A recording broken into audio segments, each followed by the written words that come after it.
Abraham rose early in the morning and placed himself where he had stood with the Lord the day before. He looked down toward Sodom and Gomorrah and the lands surrounding them, and he saw dark clouds rising there, like the smoke from a furnace. Genesis chapter 19, verses 27 and 28.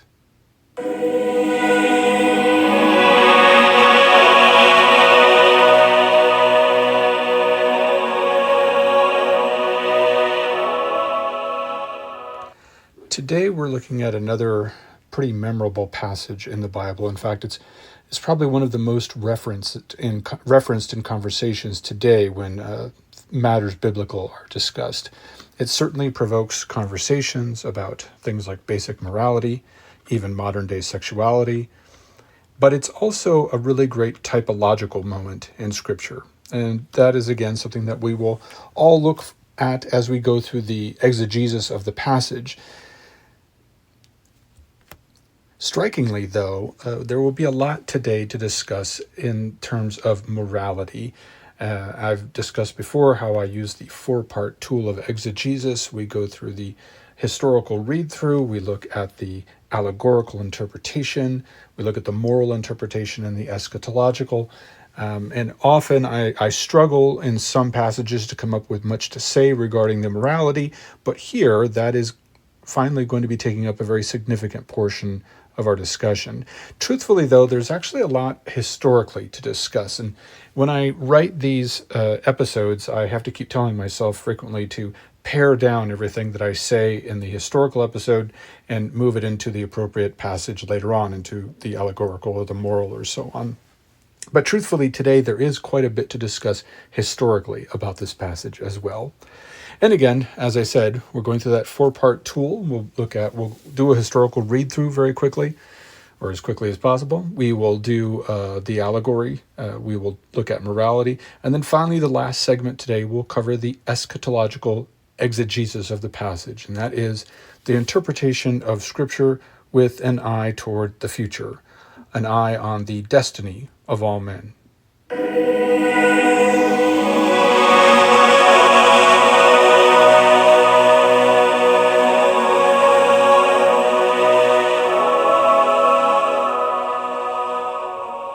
Now, as the chapter begins, as chapter 18 begins, we once again find ourselves at the sacred trees of Mamre, that is Mamre. Depending on your Bible translation, it may say the great trees of Mamre, the vale of Mamre, but there is quite clearly a reference here to trees, and we've seen this multiple times. This is not the first time that Abraham has begun a chapter in the story of his life at the tree of Mamre, the oak of Mamre, the terebinth of Mamre. And I'm not trying to be a contrarian here and just simply go against all traditional interpretations of Scripture, like as if I'm having some sort of knee-jerk reaction. But there's really clearly some sort of nature worship milieu in early Israel, some focus on sacred places and sacred trees. And you can see it here in all these passages where there's these sort of vague references to places and to stones and to trees.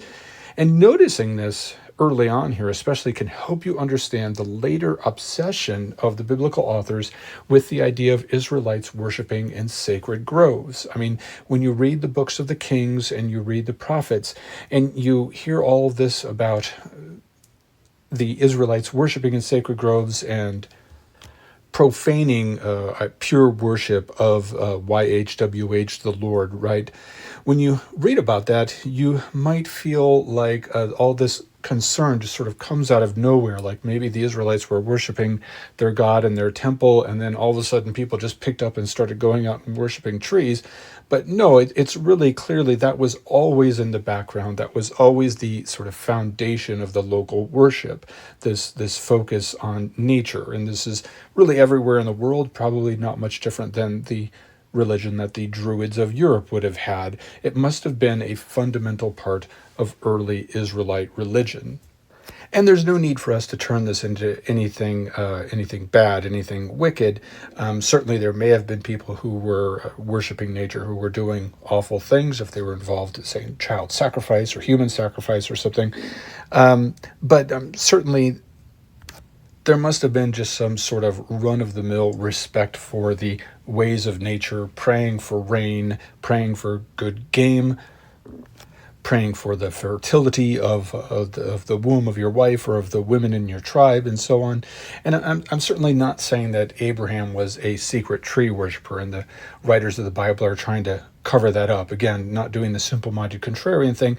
I'm just pointing out that this nature religion was the background. This was the milieu in which Abraham lived, in which certain things, certain areas, certain trees, certain stones, certain hills had a religious power to them. And certainly in some cases, those sacred areas, sacred groves, were probably dedicated to the Lord. And I see the avoidance of recognition of this. It really is sort of, it makes me think in the same way that, we make much of this Jewish anti-image idea that the Jews, didn't have any images and, had this pure worship that didn't involve any images or paintings. But that's actually a modern idea. Archaeology has already told us very recently that things are actually they're quite different than the narrative that has been developed over the last few centuries about how the Israelites worshipped. Right down to the time of the destruction of the temple, it's clear that there was a value found in images, even though that might make the average Protestant Christian jump right out of his seat hearing that. But this is it's not just archaeology. This is in the Bible. I'm not making this up out of thin air. You'll hear pastors drone on and on about the commandment against worshiping images, and they pretend that there means there should be no images in people's lives or in their religious lives. And certainly Muslims do the same to a great extreme, and in many ways evangelical Christianity follows along just sort of like a version of Christian Islam in its respect or lack of respect for images. But this ignores all the passages in the Bible that talk about the images involved in Israelite worship. I mean, it ignores the Ark of the Covenant itself is a solid object which was central to Israeli worship. And when we get to later passages, say in the book of Joshua, it may surprise you how important the ark was. The ark had cherubim, angels, right, or creatures made out of gold and engraved and sitting on top of it. And this, again, associated with worship. But even outside of that, it's not just the ark. If you go and look at the descriptions of the temple being built, it describes palm trees and things being engraved into the walls. You have to read the text closely, but it's there. But we're getting ahead of ourselves. I want to push the idea that the true Israelites of history were not what people today often think. We don't even have to just look at archaeology. The Bible itself tells us that this idea about them having some sort of pure, imageless worship that had nothing to do with the natural world around them is simply false. Just like the idea that Jesus, he wasn't just some itinerant preacher who told people to forget about ritual and priesthood and organized worship. Those are all modern ideas. Scripture is clear that he respected and appreciated all of those things in the religious life of the individual. I can't really tell you what religion in ancient Israel was really like from day to day, or what exactly it looked like when the rituals were performed and how they worshiped. Neither can anyone else, but I can tell you very clearly it was not like the imaginary primitive religion that so-called reformers really just made up out of thin air in the last few centuries. But enough of that digression. Anyway, the passage opens and Abraham demonstrates for us ancient hospitality practice. He sees these three strangers out on the horizon, and they approach his camp. Let's read briefly here from the actual text, starting with the second verse of chapter 18. He lifted up his eyes and looked, and behold, 3 men stood in front of him. When he saw them, he ran from the tent door to meet them, and bowed himself down to the earth, and said, "My Lord, if I have found favor in your sight, do not pass by your servant. Let a little water be brought, and wash your feet, and rest yourselves under the tree, while I fetch a morsel of bread, that you may refresh yourselves, and after that you may pass on, since you have come to your servant. So they said, do as you have said. And Abraham hastened into the tent to Sarah and said, make ready quickly 3 measures of fine meal, knead it, and make cakes. And Abraham ran to the herd and took a calf, tender and good, and gave it to the servant who hastened to prepare it. Then he took curds and milk and the calf which he had prepared and set it before them, and he stood by them under the tree while they ate. You know, especially for modern people, maybe especially for Americans, I think this hospitality that we always hear about or read about in other cultures is a difficult concept to understand. And that's not to say that we ourselves are not hospitable. It's not to say that you're not a nice person. I'm sure you're a lovely person. I'd love to have dinner at your house and receive your hospitality. But in our connected age, in this post-industrial age, these societies that are held together by legal codes, it's difficult to understand the importance of this ritual. You know, we might see the hospitality of, how shall I call them, lower tech cultures, less advanced cultures in the past and in parts of the world today as some sort of empty ritual, something that's simply done as a duty. I'm supposed to be hospitable. God tells me to be hospitable, so I'm going to be hospitable and I'm going to prepare a meal, you know, just like Abraham did for the strangers. I mean, it's sort of like people go to church as a duty. It's Sunday, so I've got to get up and go hear a boring sermon instead of watch sports. There's no material or other gain. We may be moved by the sermon or the ritual, but for many people, even many good and devout people, it only has a really abstract impact on their day-to-day life. But the ancients of any religion, really, for them, all rituals were integral to their life in a way that is difficult for us to understand, perhaps. I mean, they weren't just doing things because God said so. I mean, when there was a sacrifice, like it's described in the Bible, you were going to eat meat as a part of that ritual. Yes, I mean, there's going to be prayers and such and rituals, and maybe somebody's going to draw something in a drop of animal blood on your forehead, or you're going to pour ashes on your shoulders, and or whatever. But in the end, there's going to be something like a party. I mean, a lot of people miss that in the biblical books about sacrifices, like when they read in Exodus or Leviticus. Most of these rites end in the sacrificed animal flesh being consumed. I mean, it's really a prelude to a party. I mean, indeed, the Lord insists multiple times in the text of the Bible that he wants the people of Israel to make merry before him. He doesn't want them just droning on prayers to him and then stabbing an animal. He wants them to celebrate. I mean, in the Middle Ages, when you went to Mass, you didn't just go to pray. You went and you received the body and the blood of the Lord. And even if you still consider that an abstraction from your baseline benighted modernist perspective, you went out after that to a market day. You enjoyed yourself. The medieval village was built around the chapel in a way. I mean, in Latin American towns, you can still see this relationship. The church or the cathedral looks out on the central square or plaza because after Mass, people went out to recreate. You literally didn't want to miss Mass in that environment. So consider the Israelis heading down to the temple to sacrifice in Jerusalem and eat meat and meet people and sell things perhaps and so on. So the same goes for these hospitality rituals. They weren't simply empty duties that you just rotely performed because God told you. I mean, first, yes, there is a somewhat abstract idea being presented here, quote unquote, you preserve the interconnectedness of society. I'm sure everyone has maybe heard that about rituals of hospitality. And this was really important when people were living strung out across great portions of land, and distances were not in minutes or hours of driving or flying, but distances were determined by days of walking. But there's something also very visceral about these ceremonies, these hospitality rituals. I mean, visitors were exciting, right? I mean, they were new, they were strangers. They brought news, they brought stories, they brought different faces. So it was, you wanted to entertain them, you wanted them to be happy, you were excited to see them. And furthermore, I go on about a certain idea in my historical episodes, going all the way back to the first series about the ancient world on my website, where I talk about how hunter-gatherers had a natural instinct when they ran into each other, right? People roaming the world, depending on the game and the nuts and berries that they found as they wandered. When they encountered strangers, there was quite a natural instinct to kill them. Because these people are competition. These people are dangerous in some way. They're going to eat your food, eat food that your children should be eating.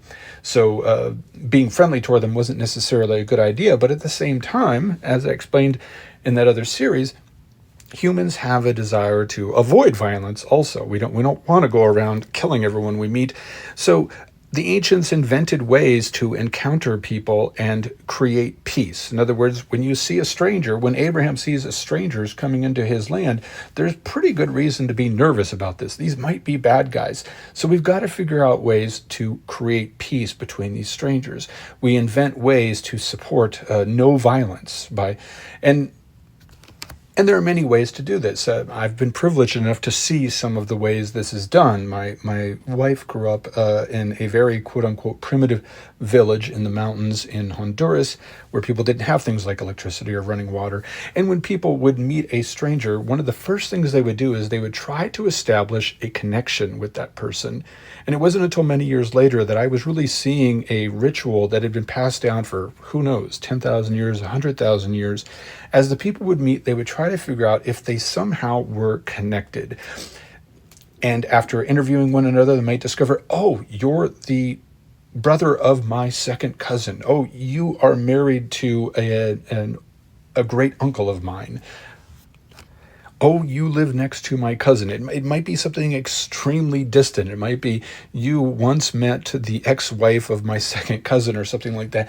But once that connection is established, there is a sort of calm or joy that comes over the conversation, because now the two strangers know each other. Now there is a link, and now we can have a certain amount of trust for each other because we're connected. We're not strangers, and that whole ancient instinct to do something violent against the stranger is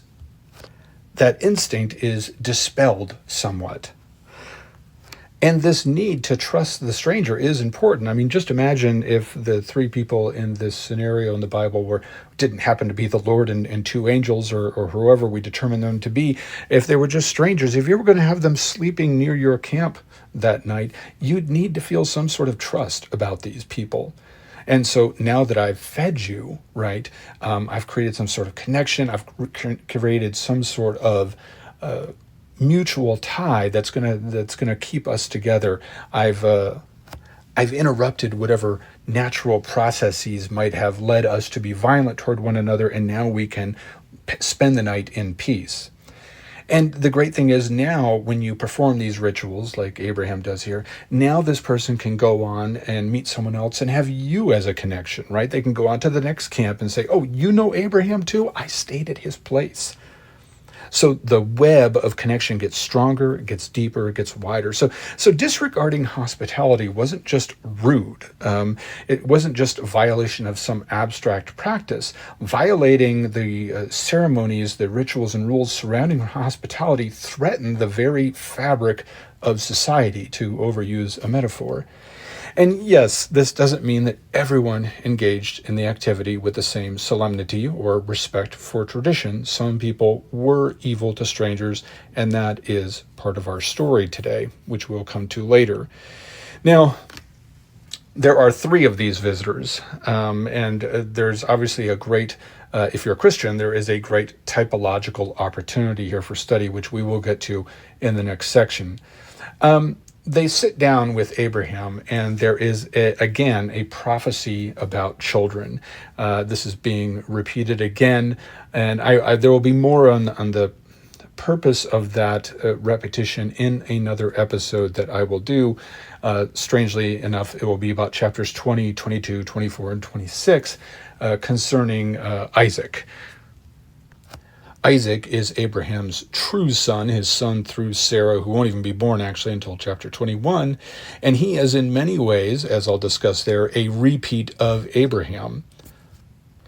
But again, I want to save all of that for that episode. I do want to take special note here, though, of Abraham's negotiation with the Lord. As you read through chapter 18, he negotiates with the Lord at length because God tells him, we're going to go down to the cities of Sodom and Gomorrah, and he reveals to Abraham in a very intimate moment where he decides to share with Abraham things that he's apparently not sharing with any other human beings, his future plans.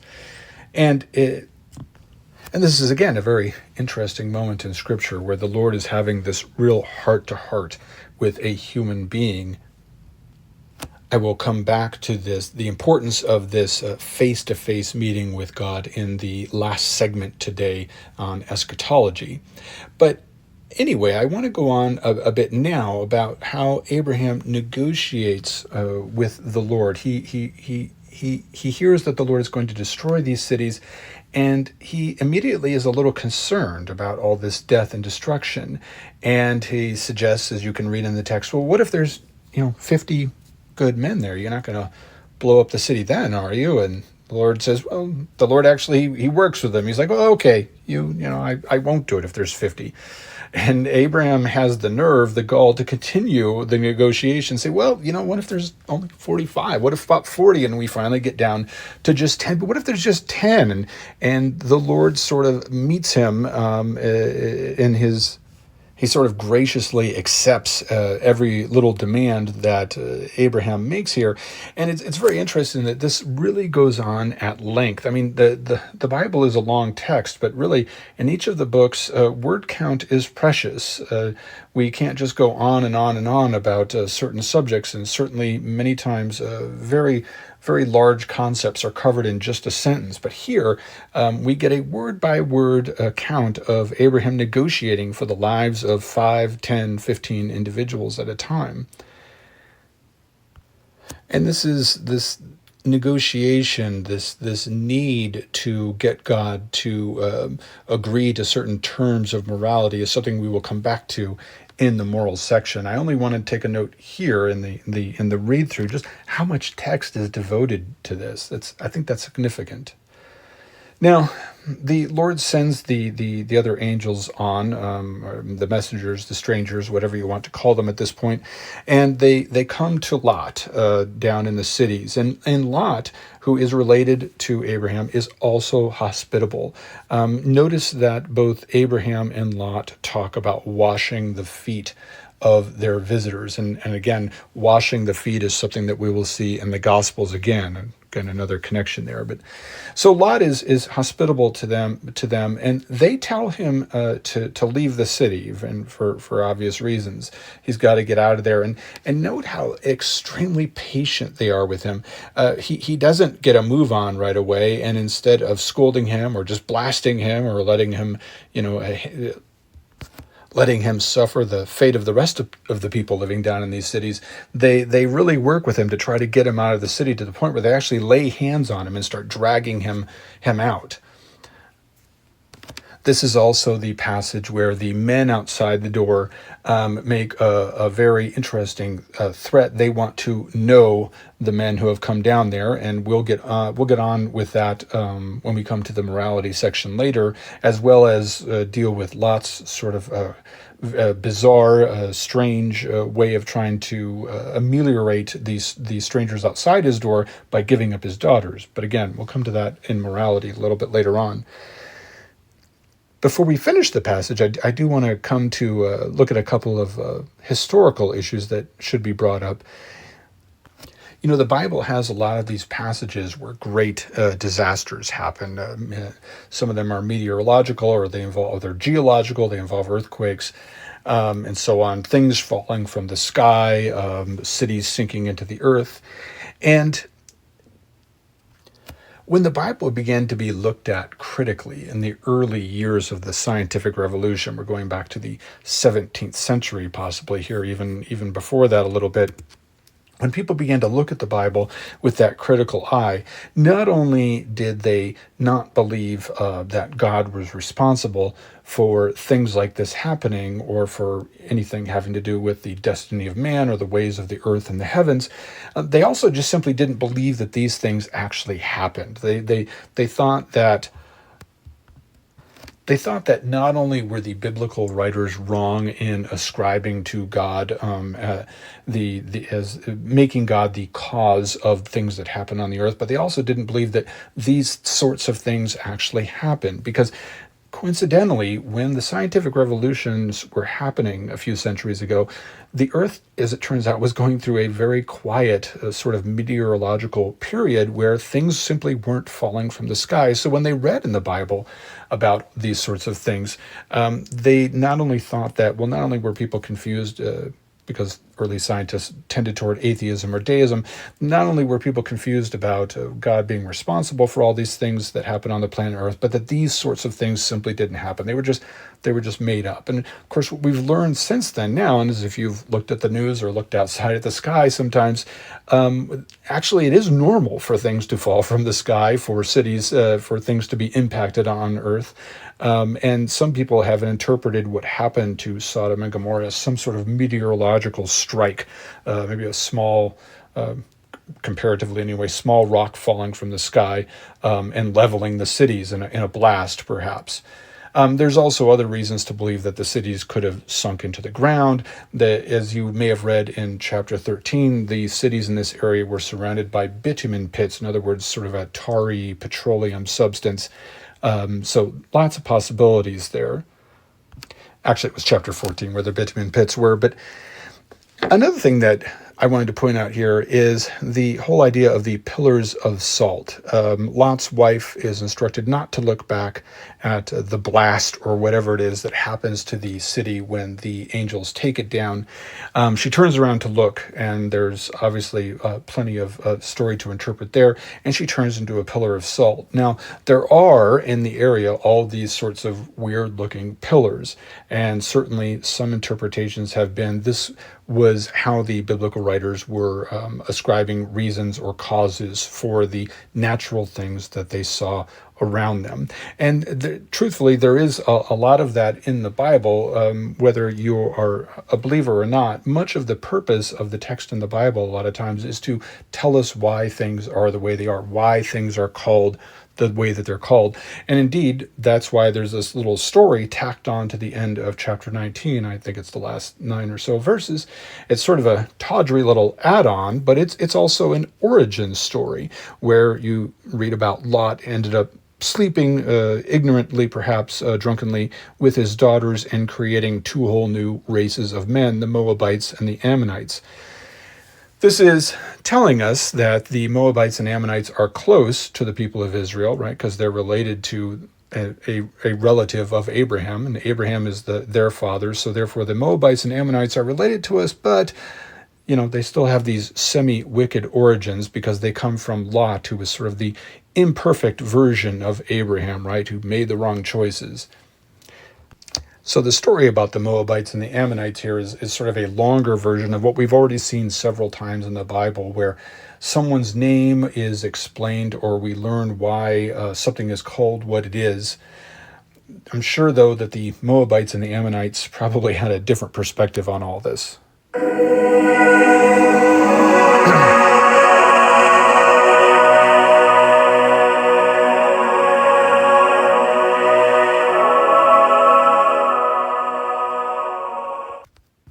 Speaking of perspectives, let's take a look at the passage in terms of allegory. Let's look at that interpretation. What is the subtext here? And I think the thing that jumps out probably to Christians, Trinitarian Christians anyway, right away, is the appearance of the 3 visitors, that the Lord seems to appear as 3 people. Of course, the text does not come out and say that directly. It certainly seems to indicate that he's there with 2 angels or 2 helpers or whatever. But obviously, typologically, this is a huge moment. God is appearing, and it certainly could be said that he is appearing here as 3 individuals. But strangely, while this concept, this idea is given a nod in religious texts and in the texts of the fathers from the early centuries of the church, not a whole lot is made about it. And that is actually more of a mystery to me than anything else, because it seems like such a very clear opportunity to discuss typological matters, to discuss the way that the Trinity appears throughout the Bible, especially given that the Trinity is for Christianity one of the most difficult tenets, one of the most difficult doctrines to defend. It seems like this would be a great opportunity, and yet it doesn't really appear a great deal in the literature that I've found. And so that is more curious to me than anything, because it seems like a really great opportunity. But it should be obvious anyway to anyone reading this text that yes, but there really isn't much more to flesh out in this moment here, or there's certainly no details in the story that could sort of make us point to how maybe this other member of the three is Jesus and this one is the Holy Spirit, or anything like that. It's just sort of a straightforward appearance of three, and in a way it's almost as much a numerological moment as it is a typological moment. Now, as well, in this passage, we have the birth of the Son foretold again. And that is something I'm going to go on about in regards to the repetition of not only that prophecy, but many other things in another episode. But clearly, one of the things that is being typed here, if we're going to stick to that form of allegory, is the birth of Jesus. No other person in the Bible has their coming birth hyped as much as Isaac does. We've been hearing about it for several chapters by now. It's been repeated to us again and again and again. And I will go on about that in a special episode about that matter coming up.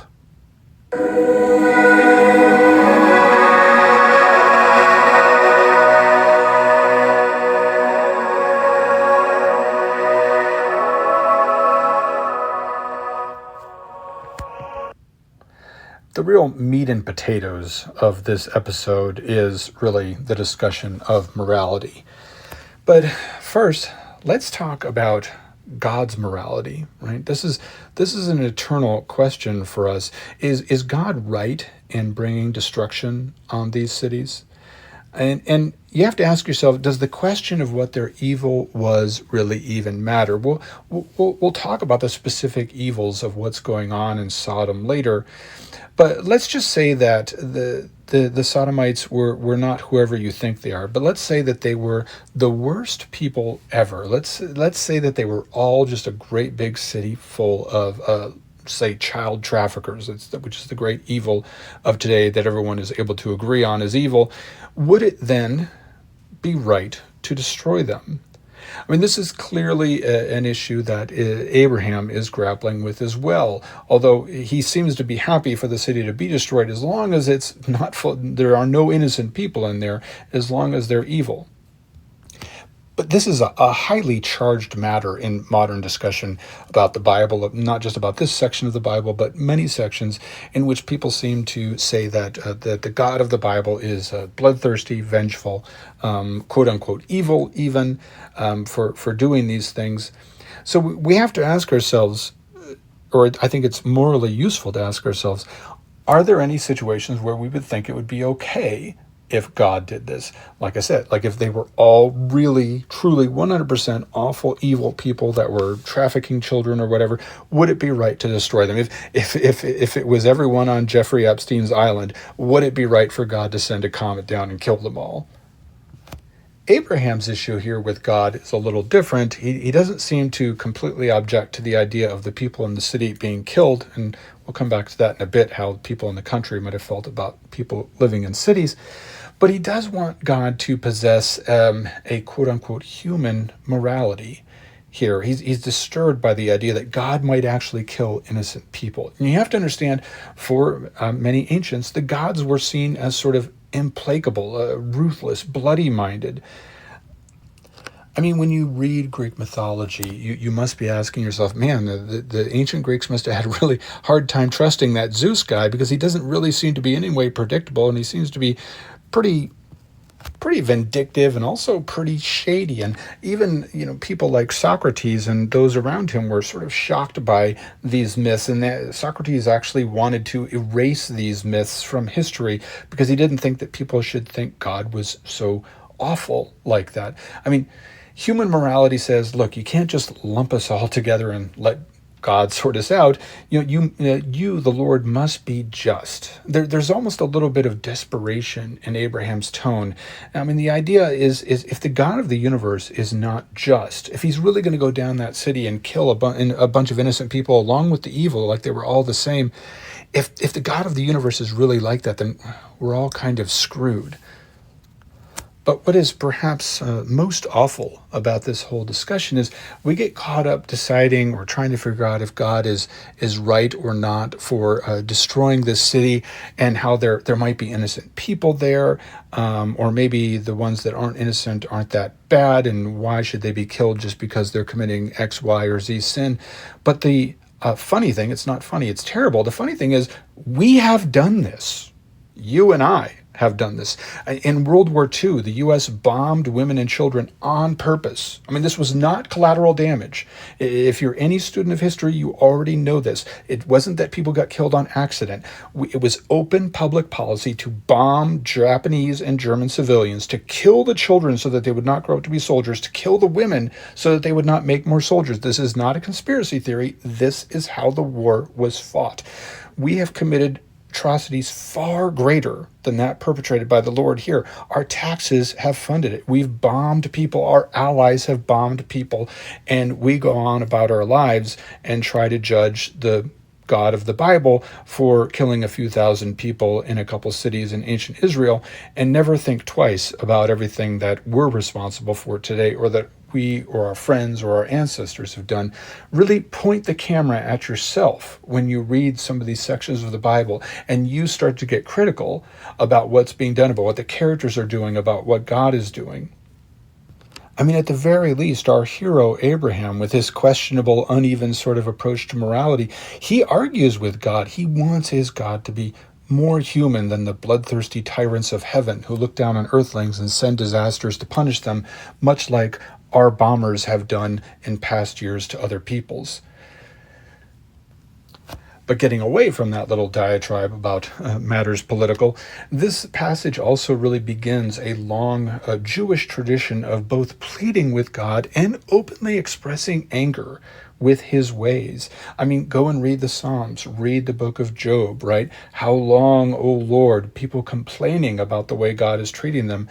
So this is a very unique and interesting way that the ancient Jews interacted with their God, because you see so many other people in their religions terrified to question the ways of the Lord, and the Jews do not seem to be afraid to do that.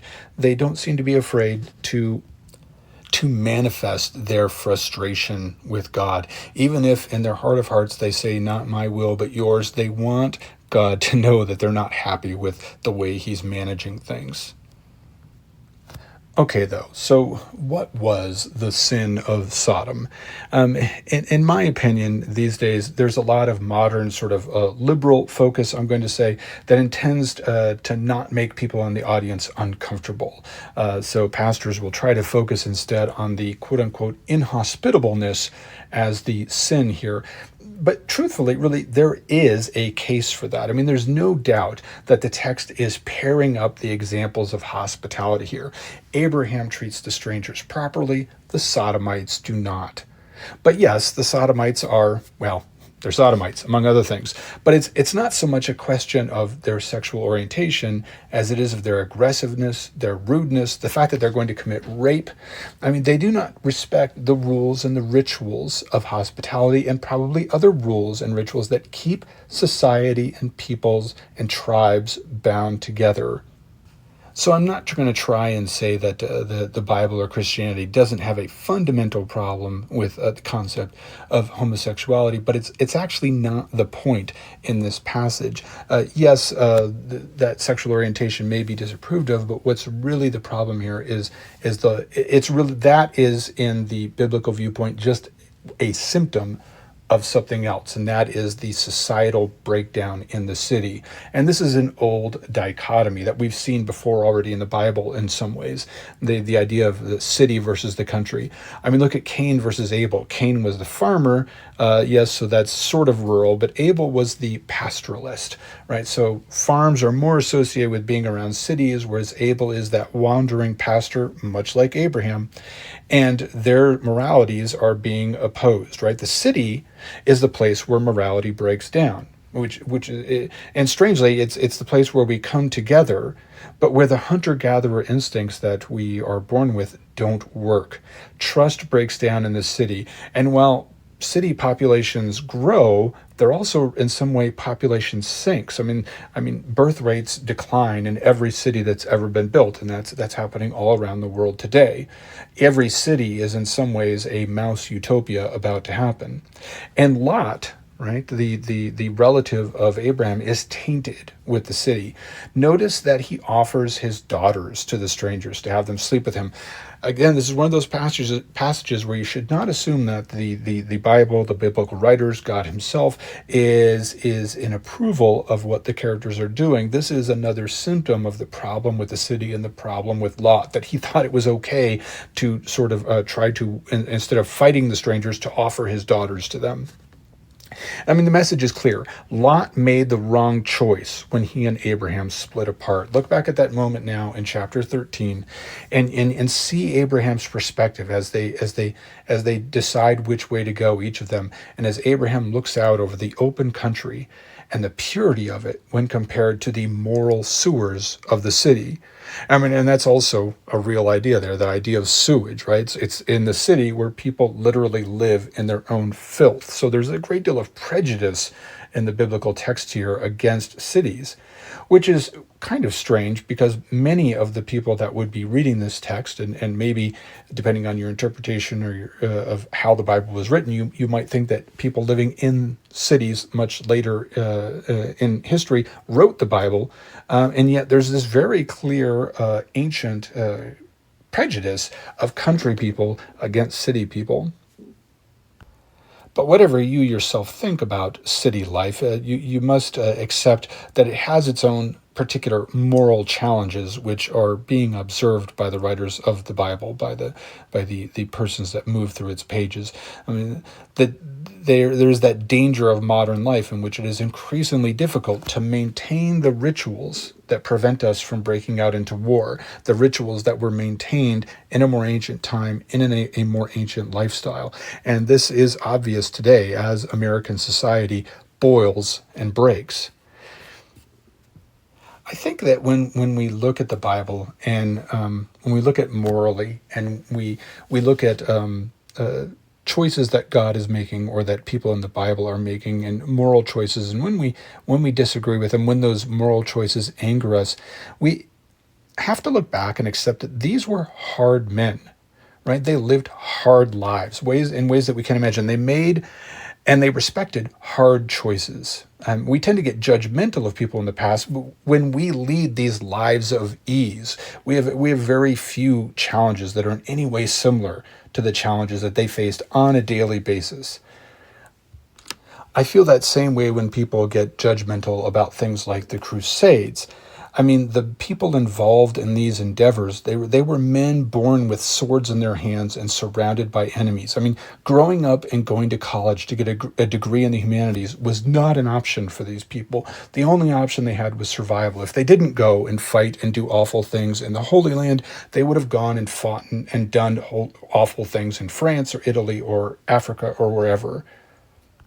We don't have to accept the choices that such people made, like Abraham, like the Crusaders, like other people, but we do have to accept that their lives were much more challenging than our own, and that it is ridiculous, it is hypocritical for us to sit in judgment on them when our names are literally on bombs that are falling on people as we speak.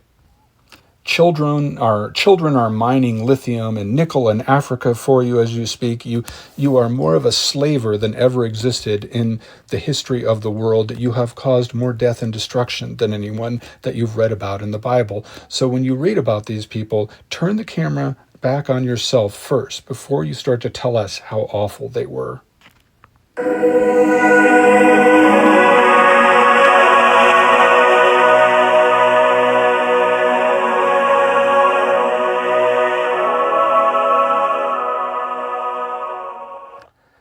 the meeting of Abraham here with the Lord, with potentially the Trinity, is in some ways really the first theophany in the Bible. A theophany is sort of a face-to-face meeting with God, or doesn't necessarily have to be face-to-face, but rather a meeting in which God's presence is not something simply abstract or imminent, but he's truly there. So in this case, God is literally, depending on how you read the text, I'm sure there's some people that would interpret it otherwise, but he's literally there talking with Abraham. And yes, there were earlier passages that you might consider theophanies. I mean, Noah did speak with God, and certainly Adam and Eve seem to have an encounter with him in the garden, but this one is really clear. This is sort of the template for theophanies, right? God sits down with Abraham and has a meal, the exact same way that the risen Jesus will do with the apostles, right? In chapter 21 of the Gospel according to John, he sits down and he eats smoked fish and bread by the seaside with his apostles.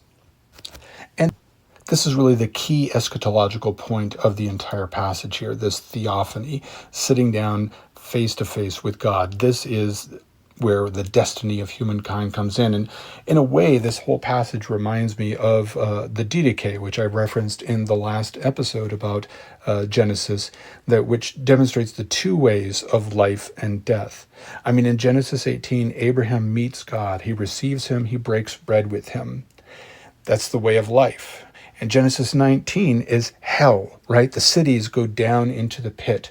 The people are turned into salt pillars. Lot is purgatorially saved, but he suffers. He's imperfect. We've got the right way and the wrong way being presented here. And the right way, the theophany, right, is our destiny. But the destiny, interestingly, isn't just a blind acceptance. It is sitting with God and, just as Abraham does, negotiating with him. This concern, trying to make our God be human, make our God be merciful. And if you are a practicing Christian, then you already know the solution to this, the end game here. It is meeting Jesus at the end of the biblical story, the one who is going to sit down with us just like the Father did with Abraham and have a meal in that eternal sacred banquet at the end of time.